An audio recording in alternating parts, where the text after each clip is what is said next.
Well, welcome back. Spring has sprung here in Arizona, which means I'm running out of time to finish this thing before the weather's too good to even ride it.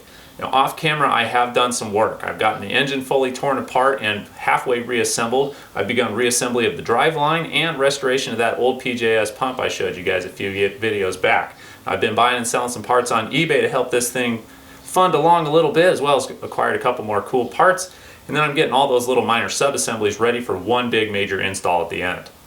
I'm using a product from Total Boat called Bilge coat, and I wanted to get at least one coat under my belt with a little bit of experience to show you guys some of the lessons I learned before we got moving along, and that's where we're going to catch up in this video. The company I'd like to make mention of is Pro Watercraft. Now last year you guys saw I spent my hard-earned money on the handling suite for the 550. Each time I got a part, I'd go out and test it, and I'd leave a review on their website. That attracted their attention, and they sent me a discount code that I used on the 440 when I bought at Sponson's. Enough time had gone by and the old credit card had cooled down. I wanted to see if the discount was still available, and they were super happy to still be part of this 440. So I got the hull extensions and a nozzle to go with that PJS pump. I'm really grateful that you guys appreciate my feedback on your products and my continued loyalty.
Alright, take the camera around here for a minute.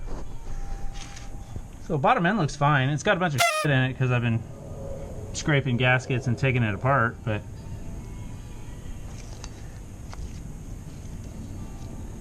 that's a season of Castor 927 and a season of Klotz bean oil and 15 seasons of Super M and 927. Clean, clean, clean. It's clean oil. Clean bottom end. It's not gummy. Crank feels amazing. So just got to get it out of the upper half, and then it can get flopped over to the other cases after they get painted, of course. Painted, studs transferred over, crank flopped over, and then the engine could go back together. Well, there were definitely no problems with that stator, and I definitely did not need to rewire all of it. Okay, install stator, wiring's all wrapped up. Got a little heat shrink to protect that bend as it comes through there. This wiring is 45 years old. It's very firm.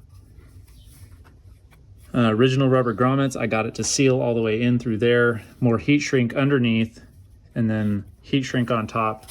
That's what I liked it to go with instead of the tube that was covering it. Heat shrink underneath, grommet, heat shrink over the top so this won't unwind, and then everything repinned. Got my flywheel hung on there. Had to do some clearancing on the stator bolts on the back there. Didn't quite make it, but she's torqued on there now. No contact with anything, spins freely, looks great. This badass is gonna haul ass. And if we can just zoom in real quick, I've got this guy clearanced out.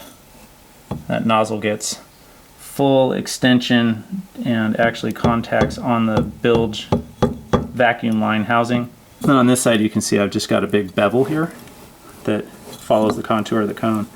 On the matter of the pump, I've decided to go with this afterburner pump. It's the Kawasaki housing with the stainless PJS center section. The reason I decided to go with this pump is this one originally seemed to be in the worst condition of the two, meaning it had been used before, so I'd feel less bad about using it myself. And also I paid more for it, so this is the one I want to keep. If I was going to sell one, I'll sell that other pump I've got. It's actually for a rarer jet ski anyway, and belongs in the hands of somebody that wants a collector part like that. Got started on rebuilding this thing. It needed bearings and seals, and here's one of the things PJS does differently. Down in the end there, it uses the bushing, the bronze bushing, same as Kawasaki, but then this whole section you'll notice is very different, and uses 2 roller bearings captured by 2 seals. Well, let's get those out. Now this one seems to be original to the pump. It's an NOK part number, and I looked it up. It seems to be a real common oil seal all throughout Japan. It was used in Hondas and Toyotas and motorcycles and small power plants, industrial engines, and wouldn't you know it, PJS pumps. Might even be a Kawasaki part. I didn't look that far. This one is a Goetze seal. I have a sneaking suspicion it was replaced. It looks like it's kind of been hammered on, and this was the outer seal. I think this one might have been replaced at some point. Or maybe that's just, with PJS, an aftermarket American company, maybe this is just what they could get their hands on. And then there are no part numbers to be seen on these guys. These things also pretty mangled and beat. They're actually really greasy, but they don't turn. Not turning. So I have a friend in Havasu who's looking up part kit for this. Maybe PJS had a part kit or rebuild kit, and he's looking that up for me. Maybe he's got something in store or something he can order. But until then, my research on these bearings are real easy to order. You just measure dimensions. These are metric. 37 or 20 by 37 by 9s. So real easy to find. Stainless bearings are about 30 bucks a piece. I'm thinking maybe ceramics, but those are 100 bucks a pice. We'll see what ends up happening. Of course, dictated by the wallet. Seals are pretty cheap, about 15 bucks a piece. So I should expect to pay, I don't know, 100 bucks if there's a kit out there with PJS's name on it, 100, 120. And if I do it myself with the ceramics like I might like to do, you know, we're looking at $250. So let's see what's out there. I'll let you know what I end up doing on that, but this was one of the things I had to research and find some parts on, just because PJS doesn't exist anymore. They're not selling rebuild kits for afterburner pumps. So I did find those. Next one that I got to work on is the engine. The engine, I started assembling on it. The bottom half is actually finished and assembled. I got the top end thrown on, but I'm using OEM studs. In fact, I'm borrowing the longer studs from an OEM cylinder on these outer flanks of the head because this head has a taller profile than an OEM head. And unfortunately, these studs don't reach through the bolts or the nuts. So I need to come up with studs, and guess what? Amazon doesn't have something like that. Neither do most fastener companies online. I seem to remember back in the annals of history, PJS or perhaps ARP sold a stainless stud kit for this engine. It's possible something like that still exists, although it's not listed on the ARP website. Maybe a guy just reaching out to them could get a hold of a stud kit like that or ask them to custom order something. So I think that's my next step, and I'm expecting to spend a lot of money on that because custom studs aren't cheap. Stainless studs aren't cheap. Custom stainless studs from ARP are probably cheap. I think total tally was about 28 to 30 hours in porting this cylinder, and you know, once I got past 12, I think I sweated every minute because one slip and you've lost a lot of effort. In the future, I think I'd like to maybe try a Deutsch fastener or something, or a connector maybe down here or up here at the harness box coming out, perhaps a connector out here, so this is easier to remove in a pit stop scenario. This alone is 2 bolts plus a connector. It takes 5-10 minutes to get this out of here if you want to remove an engine, whereas one connector can be undone real quickly and this engine can come out. Something I'm thinking on.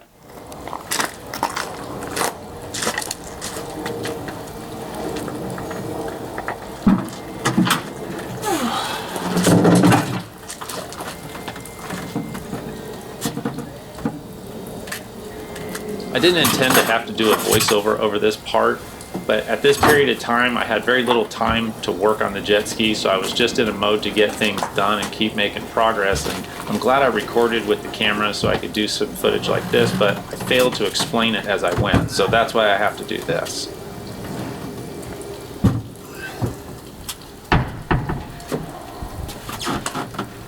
What I'm trying to show here is the start of the epoxy painting on the inside of the bilge. It had some pretty strict requirements for what grit sandpaper to use and how clean to make it. And I was nervous about it being a bilge, and especially a disgusting 2-stroke bilge in a jet ski, that it might even receive worse conditions that even this company might have been expecting. So I was being very sanitary with it. This is just showing the cleanup process and just how cumbersome it is to move and balance a jet ski.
be heavier.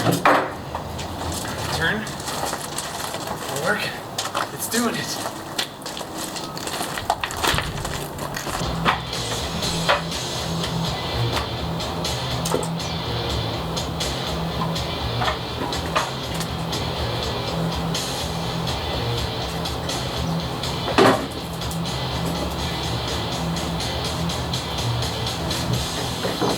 Oh, thank you. Here's progress on the epoxy bilge coat. Got the first coat in there and I brushed it on yesterday, and that really results in a very poor finish. You can see it's got brush marks and streaks and stuff in it. It's a smooth finish, it's slick, feels very hard and durable. I'd like to get one more coat, if not a third coat on there. So they recommend sanding between coats with 220. Might need more to get some of these brush marks out. We'll see, but that's what we're going to start with, is 220. So this is the first coat of epoxy in, and I've already started sanding on it. And I wanted to do that before I videoed anything because I kind of wanted to learn some lessons before I showed anything. So I have learned some lessons, and here's what we got going on.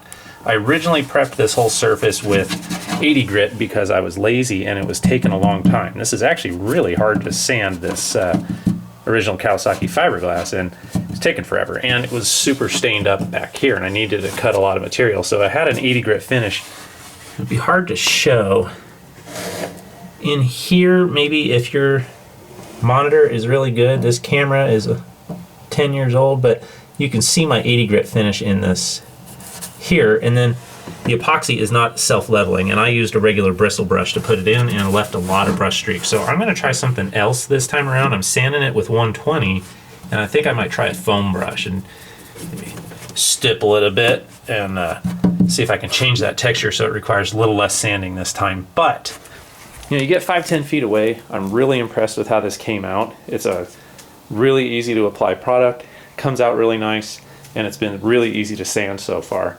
Here's some of the progress on sanding. You can see what I got going on here.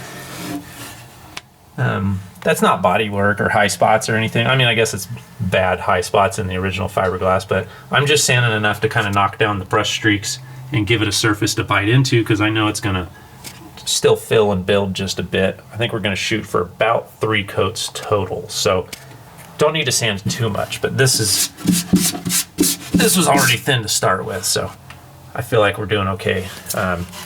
This is a week of curing also. I did the first coat Wednesday last week, and I tried sanding it 24 hours later, and it was kind of gumming the paper up just a bit because conditions here in Arizona are high 70s during the day and 50s at night. So I gave it a week to cure before sanding it, and it's coming out great now. So I think that'll be the process. This will take about 3 weeks to do if we just do a coat a week.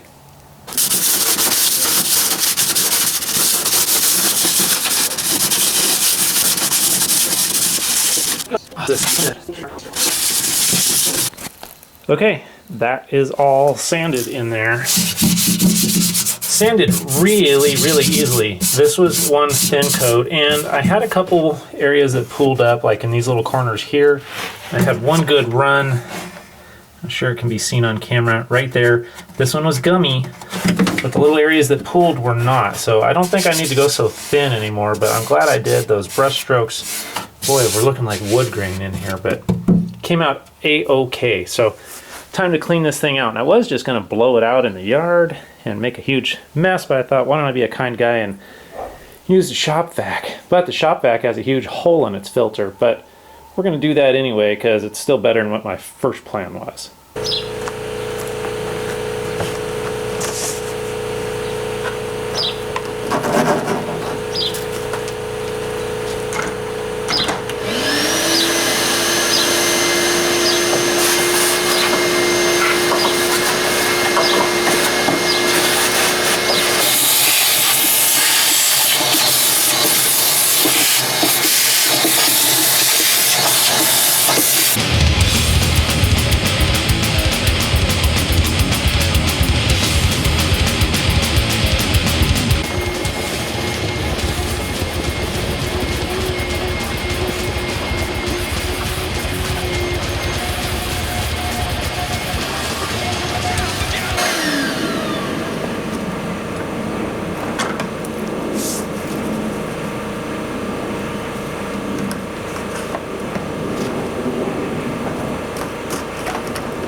all finished sanding and dusting. That looks really good. I'm going to get ready to clean this up with some acetone, and then we're going to put on a coat probably this afternoon. Give it a whole week to cure. Show you what that looks like. Now here's the set of tools I'm going to attack it with this time around. Went with some foam brushes so I can dib and dab in all the little corners and places and really spread that stuff around, but I kind of have high hopes that maybe I can use a roller and really get a good finish in there. Maybe it's just a finishing tool, maybe it can really spread some paint around. We'll see. These are the two I sort of settled on, and I'm thinking this one maybe is the finish I'm going to go with. Okay, I'm just getting ready to start laying in some epoxy. I've blown it out with air already. Next thing I'm going to do is wipe it out with acetone, and it'll be clean and ready. I'll pour in my epoxy into the tub and start painting. Now from the last time through here, some lessons learned. I didn't get any epoxy up in here because I was afraid of getting my hand down in there because I did this part all first.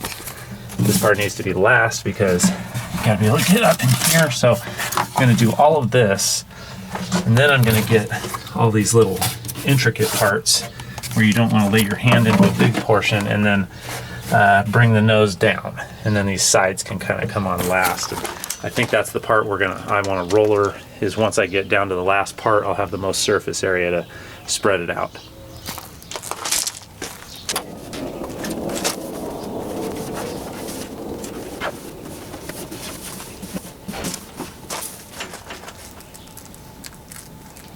Now that I'm a little woozy, let's mix some paint. Now this stuff, the smell is intense. The poison is strong in this stuff. And I want to be careful because anything it touches is sealed in it forever.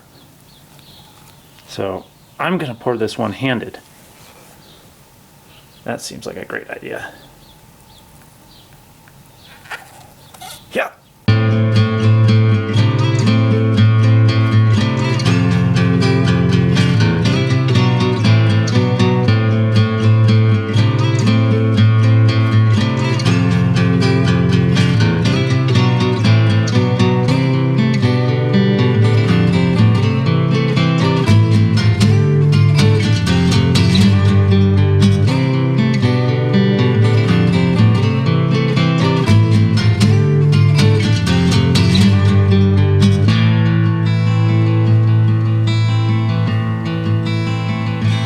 Okay, that's the bulkhead and all up in the corners. I don't think I missed anything. Maybe the camera will show something and I can touch it up, but got back behind the battery box and inside the battery box.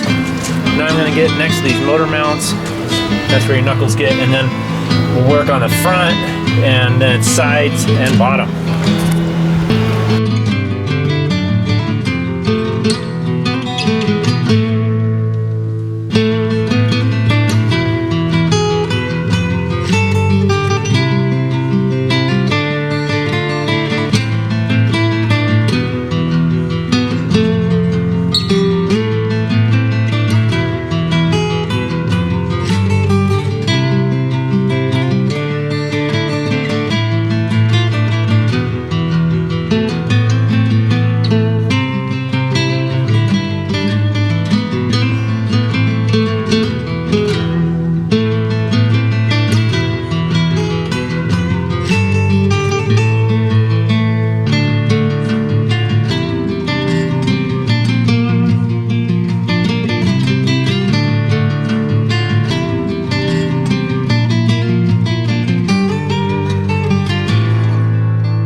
There I go, second coat applied.